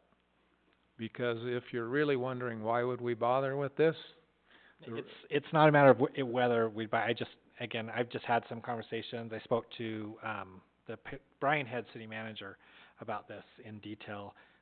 They just implemented some, and from what they did, they didn't go in detail because they're keeping under the building codes and not trying to reinvent the wheel with tiny home code and trying to get into a spot, but they're not having a lot of requests. Have they had a couple? Yes. And so they're just addressing the high level issues versus going into details about a lot of the different things. So I'm just, again, curious about what those requests truly are, because the terms, a lot of people, I have a hard time with that. Like, what does that really mean? Are you under the impression that I have said that there are a lot of people asking about tiny homes? Yeah, you did, actually, did. today, yes. Okay, so what I have had a lot of is people trying to figure out building on parcels that are odd sized, and that has gone up as we have had less buildable lots available. We've kind of been running out of buildable lots, so we've had some parcels that are smaller than 10,000 square feet that have become fairly popular lately. So we've looked at that. As far as tiny home requests, haven't had a lot of those, but it has been more and more discussed. And that's, I don't know how really else to quantify that. One other. That's fine, it's just, if there's not, that's fine. There's not, I mean, no, are we having people come in daily asking about tiny homes? No. We are having more and more requests for people that are trying to get creative with how to use their property, whether it be a lot that we would have called too small in the past, or whether it be R2 or R3 properties that now they're trying to figure out how to put a garage with building space in it, or an additional dwelling unit in it. So when I say a lot, I mean it has been more of people getting creative with how to squeeze more out of the properties that they have. So, I mean, I can keep tally marks if you want moving forward. I don't know how accurate it'll be because I talk to people, Keith talks to people. Some may be a realtor kicking the tires on what could be done for a person. We may have one particular lot that is on the market, and there's a whole bunch of discussion around that thing. How do you quantify that?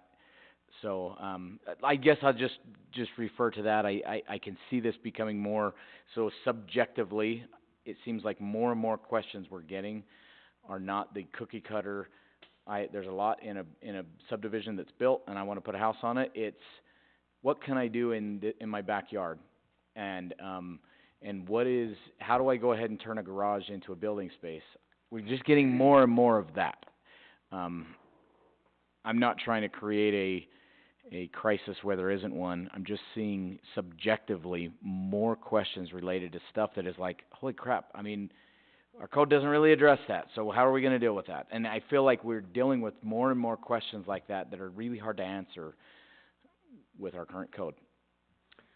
Yeah, and the other thing that I think we need to keep an eye on, so to speak, is when we look for a number like that, and we say, well, there was only 5 tiny home requests in the last year, but there was only one other residential request at the same time period. So it's really relative to the size of a town we are, and you wouldn't look at it as you would look at, there's been 1,000 requests or 5,000 requests, because the typical number of requests that are fielded in the city in a week, might be 5. One of those might be a tiny home and one might not. At the end of the month, you've got maybe a number like 20, and maybe 2 are about tiny homes. Is that a lot? I don't know. but we gotta keep it in perspective as to how we are, so that it's not just a number that says one isn't enough or two isn't enough. Correct. And apologize, I'm not asking for a perspective, I was just asking for a number. It's irrelevant about the perspective, it's just what is a number if we have one, that's it. Or if it's simple. All right, anything else? All right, well, in that case, one more motion. I'm making a motion to adjourn.